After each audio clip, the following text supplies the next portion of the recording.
वक्त की बड़ी खबर, अशोक गहलोत का ट्वीट। रीट लीक्स पर बोले गहलोत, बोर्ड चेयरमैन को बर्खास्त किया गया है। बजट सत्र में नकल पेपर लीक पर मुख्यमंत्री अशोक गहलोत बिल लेकर आ रहे हैं और जांच के लिए एसओजी को फ्री हैंड दे दिया गया है। साथ ही साथ उन्होंने एसओजी के काम पर संतुष्टि जताई और कहा कि एसओजी अच्छा काम कर रही है। लिप्त सरकारी कर्मचारियों पर सख्त कार्रवाई होगी। ऐसे लोगों को निलंबित और बर्खास्त किया जा रहा है। बोर्ड चेयरमैन को बर्खास्त किया गया है। बीपी जारोली पर बोले कि उन्हें बर्खास्त कर दिया गया है। बजट सत्र में नकल पेपर लीक पर कानून लेकर आएगी सरकार। जांच के लिए एसओजी को फ्री हैंड दे दिया गया है। एसओजी अच्छा काम कर रही है। मैं इसी महत्वपूर्ण मुद्दे के ऊपर मुख्यमंत्री अशोक गहलोत का ट्वीट, रीट्स मामले को लेकर मुख्यमंत्री अशोक गहलोत का ये ट्वीट सामने आया है। और इस ट्वीट की महत्वपूर्ण बात जिसमें उन्होंने कहा है कि इस सत्र में, बजट सत्र में पेपर लीक को लेकर जो है वो बिल लेकर आया जाएगा। दिनेश शर्मा हमारे संवाददाता हमारे साथ जुड़ गए।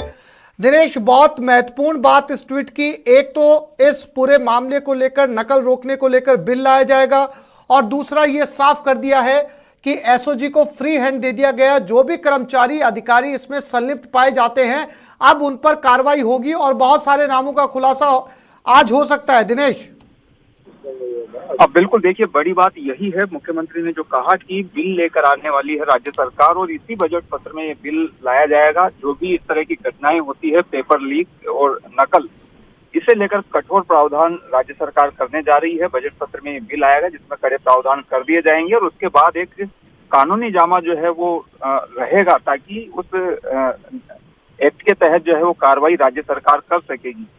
एक और जो महत्वपूर्ण बात है इस ट्वीट की वो यही कि अब इस मामले की जो मांग उठ रही थी कि सीबीआई को ये जांच जो है वो सौंपी जानी चाहिए, तो ये एक तरीके से स्पष्ट मुख्यमंत्री ने कर दिया है कि फिलहाल ये जांच जो है वो सीबीआई को नहीं सौंपी जाएगी, क्योंकि मुख्यमंत्री ने कहा है कि मामले में एसओजी ने जांच के लिए एसओजी को फ्री हैंड दिया है और जिन भी लोगों की अब तक संलिप्तता पाई गई है उन पर कठोर कार्रवाई की गई है एसओजी की ओर से और राज्य सरकार की ओर से। राज्य सरकार की अगर बात करें तो मुख्यमंत्री ने हवाला दिया है ट्वीट में कि जैसे ही इस मामले में सख्ती सुई घूमी उसके बाद में बोर्ड के जो अध्यक्ष हैं डीपी जारोली, उसके साथ ही सचिव जो हैं अरविंद कुमार सेंगवा, उन्हें जो है वो हटा दिया गया है। सेंगवा को जो है सस्पेंड किया गया है, जारोली को जो है वो बर्खास्त कर दिया गया है और ये कहा है सीएम ने कि राज्य सरकार कोई भी परीक्षा में गड़बड़ी कोताही ये जो है इसे बर्दाश्त नहीं करेगी और ऐसे मामलों में कड़ी से कड़ी कार्रवाई की जाएगी।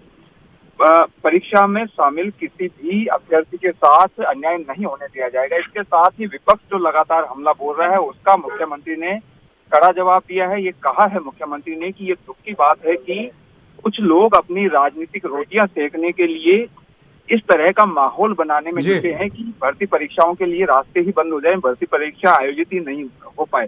तो ये जो लोग जो राजनीति कर रहे हैं इस मामले को लेकर, एक तरीके से ये लाखों अभ्यर्थियों के साथ, उनके भविष्य के साथ जो है वो खिलवाड़ कर रहे हैं। साथ ही उन्होंने ये हवाला भी दिया है कि कई राज्यों में इस तरह के गिरोह बन गए हैं, पेपर लीक गिरोह है, नकल गिरोह है, ठगी, इस तरह के गिरोह जो बने हैं ये चिंता का विषय। दिनेश, महत्वपूर्ण सवाल ये है कि जब अशोक गहलोत ने ट्वीट के जरिए बिल्कुल साफ कर दिया है कि एसओजी को फ्री हैंड दे दिया गया है, अब जब दो बड़े नाम सामने आ चुके हैं, आपको लगता है दिनेश कि एसओजी ने तमाम